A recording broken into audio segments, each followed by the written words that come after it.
Le silène de Thor pousse sur les dunes de sable mobile et tend à former de petites buttes.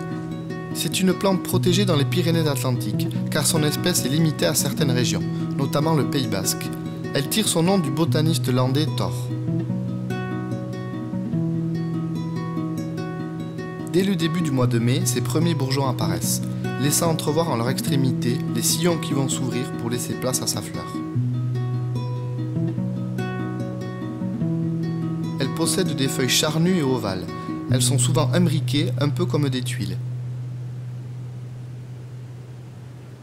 L'apparition des beaux jours marque le début de sa floraison, plutôt précoce, commençant mi-mai début juin et dont le cycle se termine à la fin de l'été.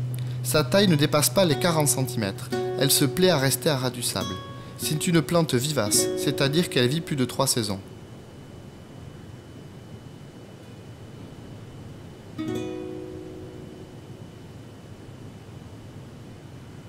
Son calice violacé en forme de vessie est composé de 5 dents. Il va petit à petit s'ouvrir pour laisser place à une fleur blanche composée de 5 pétales.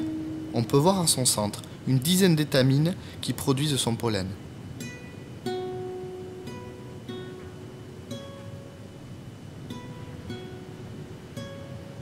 Les nouveaux bourgeons sont déjà prêts à prendre le relais. Ils sont situés juste en dessous de la première fleur. Ils attendent leur tour.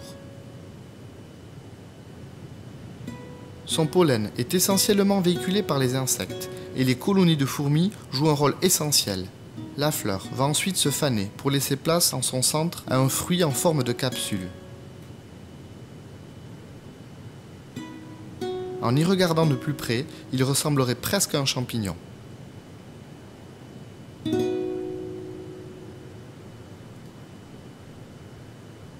Ces graines seront alors dispersées par le vent pour assurer de nouvelles pousses qui formeront à leur tour de petites buttes blanches et vertes.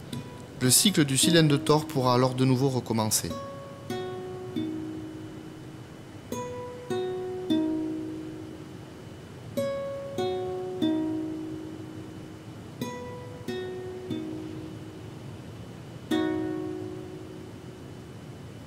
Mais dans la nature, rien ne se perd, et cet étrange insecte semble avoir trouvé un abri idéal contre le vent.